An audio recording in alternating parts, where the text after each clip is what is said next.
Today, for the HopeFilled Financial Podcast, I'd like to welcome Connie Braun, teacher of 26 years. And for the last 4 years, you've been teaching personal finance as one of your classes. That's correct.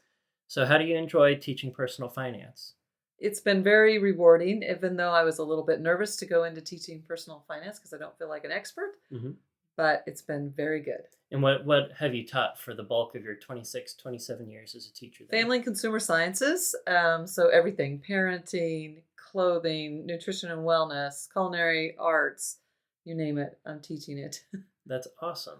So, with teaching the personal finance class, if there's something that a parent comes up and says, "What do I need to know about the personal finance class?" What's the short elevator pitch or answer that you give a parent who wants to know what you're teaching their kiddos? It's just a semester, so I touch on the basics of everything: budgeting, insurance, credit, how to write a check, what is a check, tiny bit on investing because in a semester we just don't get that far. So I try to cover all those little pieces as we go through. At your school, is the finance class that you teach required or is it an elective? At this point, it isn't, but Kansas just passed a law recently that by 2024, all the kids will have to have personal finance. In some schools, it is, but not in ours, but it will be after that That law that passed, is it going to require a semester or a full year of personal finance? semester. And the topics that it requires, I'm already teaching, so we are good to go there. So until that law comes through and it's required, what are the top 3 reasons a student at your school should choose your finance class as an elective today? Well, the first reason is they can't say they won't use it in the future. That never is heard in that classroom because they know that they're going to use it. And several of my students have said, Mom and Dad think I should take this class. And so, yes, you should. So, Mom and Dad want them to. They know they're going to use the information and they know they're going to need it. In the last 4 years of teaching the personal finance class, what's something that as you've been teaching it to the teens that's like really surprised you about teaching the material, either the way that they take the material in or just, what is the biggest surprise you've experienced? Well, I think there's two. One is that they have no idea what a budget is. They really don't. And that's the very first thing we do. I go against what the curriculum says to start with, and my husband, but I start with a budget. Maybe we can talk about that more later. So they don't have a clue about how a budget is set up. But then the other thing that surprises me with my students is they're frugal. By and large, I don't have students that are very spendy, so that is very helpful to me. They've already got that frugality, and so I just need to teach them how to use the money that they have. So you start with the budget. That's Mhm. how you start the classes. Is that the hardest thing for students to learn, or is there something else that's harder for them to learn later on with Uh, the finance? I don't know that it's the hardest. First, I like to catch them with some activities and get their minds going. And a lot of kids would come into personal finance and think, oh my, this is going to be boring or hard. I am surprised a lot of them think it's going to be hard. And I don't want it to be hard. I want them to get the concept and be able to take that with them. And then they can add more and more to what they know. Budgeting is a little tricky, but they all think taxes Okay. will be the hardest. It is, but I keep that at a level that they can understand too to begin with. So they would say taxes, but I would say insurance. Insurance. It's a little more complex than they think, and there's a lot of terms that they get confused with other terms. How do you simplify insurance for them? How do you bring it to their level and get over that hurdle of it being the hardest thing for them to receive? I bring in hands-on things. I give them money, play money. I don't have money to give them. We use play money often in the classroom because they can hands-on and do it. And then we talk about a pool and what do you have to do to get insurance? And then how does that pool work? So they have a visual, not just words on a piece of paper. Do you have a favorite game you play in covering insurance? There's one where they have to classify and categorize the topics underneath that insurance. So it's fun for them to move things around. And then I'm a spectator and watching, and then we go over and talk about it. And then they seem to learn well that way when they get to manipulate. Mhm. Little kids use manipulatives. High schoolers need them as well. Insurance, you say, is the hardest thing for them to learn. They would say it's taxes. You would say it's probably insurance. Mhm. The budget's a little tricky. Mhm. What's the hardest thing for you to teach? What's the thing that you feel is most challenging for you as the teacher I would say taxes. Taxes. The curriculum that I use, they do update it because, tax figures change every year. Just to stay on top of that and have that within the students' reach, we have an app that I put material in and make sure that I got it in there and stay current with the new changes, Mhm. the standard. So that's the hardest for me, just to have all of that available for them. Did you have any major changes with 2023 that made you have to pivot a lot with the taxes? Not really. Standard deduction is always the one that changes. The charts are always updated, and just to get that on the app for them to use so that it's right there for them. Do the teens in your class find standard deduction a challenging topic to grasp, or is that one fairly straightforward for them? I think once I explain it, and then we do 5 different, made up people, case studies of taxes. So after they've done 5 of those, I think they understand standardized deduction, at least as far as how it applies to their taxes. And I think they would understand that standardized deduction can change Mm. and does change. I really like the idea of doing 5 different case studies as you're teaching them so that they can see how it's applied in the circumstances. That's Right. really cool. Where some get money back and some do not. Right. In the personal finance class, do you cover running a small business? We don't cover running a small business. For one, in a semester, we just will not have time. Hmm. I do make references to that when it's a budget. You have your personal budget, but you have your business budget. So there's references made, but we just do not have time to cover a small business. Have you had students either in the personal finance class or any of the other classes you've taught before? Have you had them running a small business that you knew about? I have not. I get sophomores, juniors, seniors, and so a sophomore currently would really not have any experience. Our students are very busy into the extracurricular, so most of them don't even have the opportunity to even think about that small business. What percentage of the students at the high school would you say have a job in addition to pursuing the vast extracurriculars? 30%, possibly. Some of them are trying to do all of it, the extracurricular and the job. Hmm. But there are some that are doing all the high school things, and so maybe 30% during the school year. Now, during the summer, they all have a job of some sort. Okay. Babysitting is very common. So in the summer, I'd say almost all of them. Might be a little bit of a pivot, but when you were in high school, what did you do for work? I did some babysitting and then worked at the area co-op. So I had some summer jobs. What was your favorite thing in working? Was it babysitting or the co-op, or what worked well for you when you were a high school student? I liked both of those jobs. I also worked for an extension agent, and so that was right up my alley for my career. I love working with the people, whether it was the 3 girls that I was babysitting for, or the customers that would come into the co-op, and you would develop a rapport. So that was a favorite part of the jobs. Like you, when I was in high school, I did babysitting as my primary work. Back to the personal finances for the teens in your class. Is there a bad money decision that you see as a temptation for teens today? We have already, we're just barely into the next semester, the difference between needs and wants.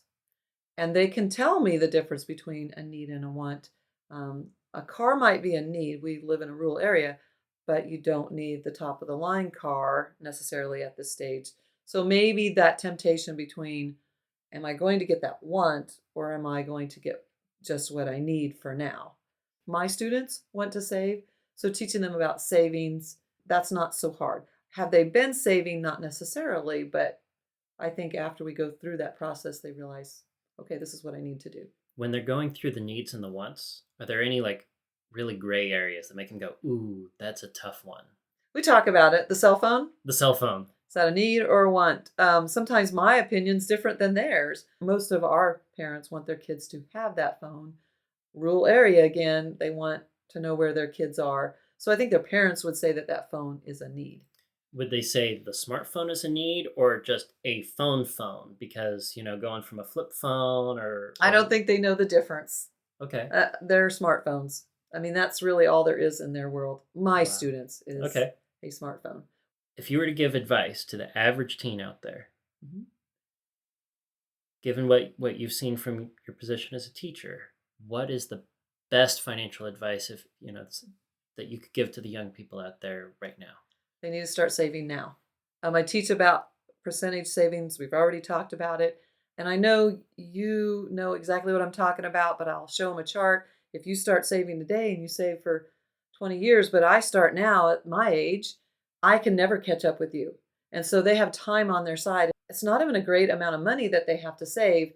And look what they'll have in the future, even if they stop just, 10, 15 years in.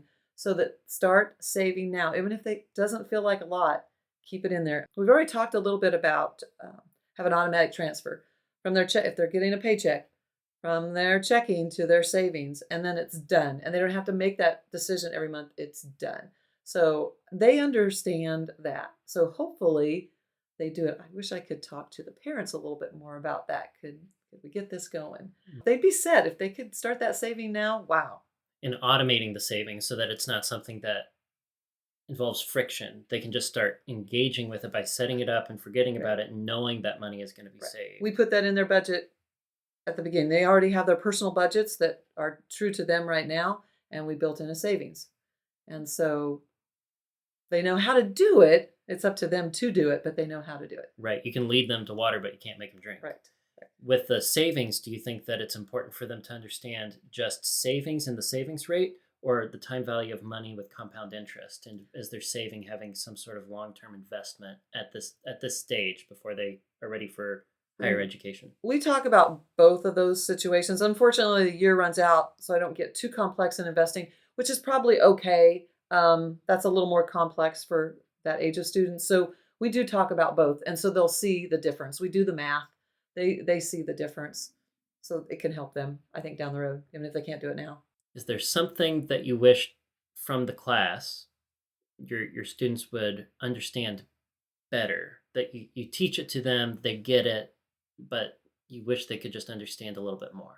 That's a hard question. I feel like they should have a good grasp of a budget, but that would be one of the most important things. Right now the hot topic is a zero balance budget, which is not that's nothing new. I teach them the zero balance budget and why you account for every dollar and that savings is in there. If they get that, I would be very, very pleased. That should help them for the rest of their life. Do you think there are things that pop up, like once they get into the bigger world and they're dealing with more money, they're dealing with bills, that the zero based budget, it's like you understood it on paper, Hmm. but putting it into practice is it's different, Hmm. and you run into questions that you might not have otherwise been able to come up with when you're younger.